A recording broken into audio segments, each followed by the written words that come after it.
three things you are to do every time you wake up between 3 a.m. and 5 a.m.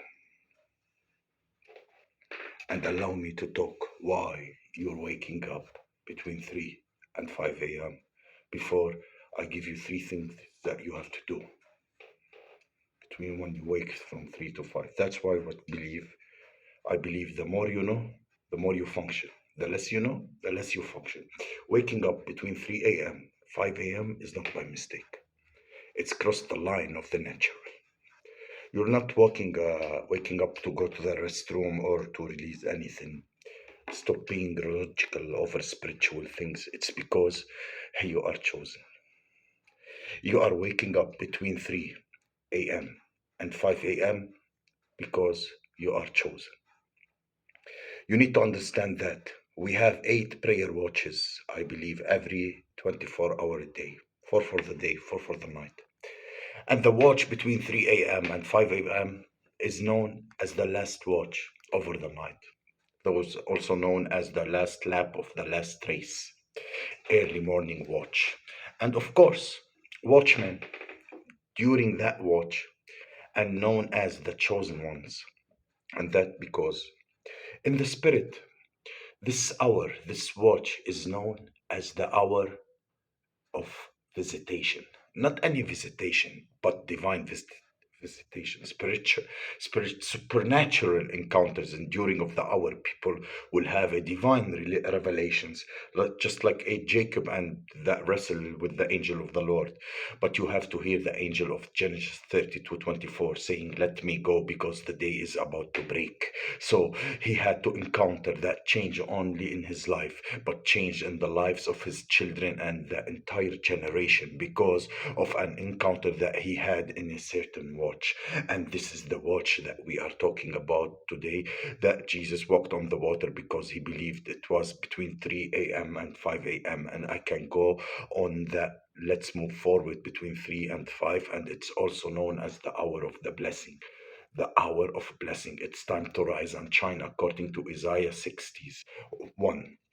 This hour, only the chosen will be awoken up. And that's because it's also known as the darkest hour of the day. The darkest hour of the day. And the enemy loves operating under the cover of the darkness. So this is where Satan will release his hosts. He will release his strategies to hijack the day. And only the chosen can be able to fight against that. Not only for themselves, for their families, for their children, for whoever they are connected to in a deeper way. In the flow of the please the pay. So as a watchman in a very important days and duties, meaning important to you to make sure that what God has put in you is done accordingly, and that is it is an assignment to God. And to remember, God does not attach assignment to in flesh and in your mind and in the spirit, hence waking up, because the spirit knows that God your mind might you're waking in the night, your body doesn't know but your spirit know. As the watchman happens, watchman watches but doesn't do anything. Let's read this from the Bible. I want you to read it as Ezekiel chapter 23 approved, and let's see what it reads. But if the watchman sees the enemy coming and doesn't sound the alarm of the trumpet to warn the people, he is responsible for their captivity. The Bible then continues to say they will die in their sins, but I will hold the watchman responsible for their deaths. Pay attention. It's not for the wise men who killed them, met them, but God is holding the enemies responsible. But the watchman, that tells you that the watchman is a gatekeeper, is a man that is responsible of things bigger than you think. As a watchman responsible, someone don't understand that an ability to watch will cause distraction not only in your life but only in the lives of those who are connected to. And some you are called to watch on over a whole generation. And when you begin to walk in the light of God, because you begin to walk in the truth, because of it is hence it's important to take it serious, especially if you know, no jokes about it around it. It always has been between 3 a.m. and 5 a.m. and you did not know why. The answer is simple, because you are chosen and you are a watchman. That's why you wake up at 3 a.m. and 5 a.m. The first thing you have to do every time between 3 and 5, the number one and the first thing you need to do is to try and remember your last dream before waking up. Why your dream? Because God speaks through dreams. And once you remember the dream, you will know what to pray for. Maybe you didn't dream. Remember your last dream. That's why it's important to write them down. And because that mistake that chosen people watchmen put a prayer about the voice of God, you need to pray in vain. In what you end up shooting in the prey blanks, in the prey nose, in the prey goat's nose, according to the dream or the last dream you had dreamed. And that praying in this way will bring victory. Always hear and hear well, and need to remember the last dream. Why? Because Job in 33 verse 15 will even quote 16, says God speaks once yet twice, but men perceive it.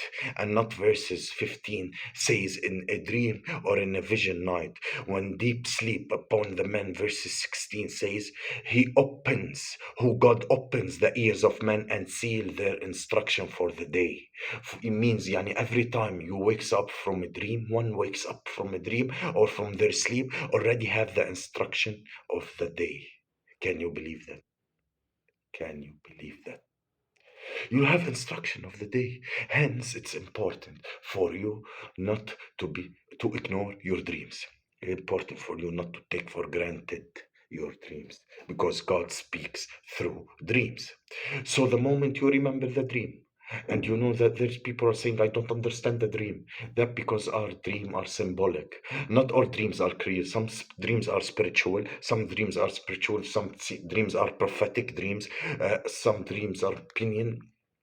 It's not every dream will be clear as this is what you need to do, but then you need to perceive in God's biblical way on how He speaks once and twice in the perceiveness of the dream in the word, unable to interpret what God is saying. Hence, you need to study the meaning of spiritual dreams. So, at the end of the day, you yourself know exactly what a dream involves. Animals, lions, colors, numbers, means. Like, and everywhere God is talking to you. When you get attacked by the lion or the leopard, that that God's telling you an attack coming from a cult, from a high cult. It's the devil, it's the Messianic order. You need to be able to decode that which was encoded into your spirit. And you have to know the difference between invasion of the dream and how it happened. Because God doesn't speak except out of the time, really. But the evil dummy people, demonic, they will come to you in time. So that's how you will know the difference. Hallelujah.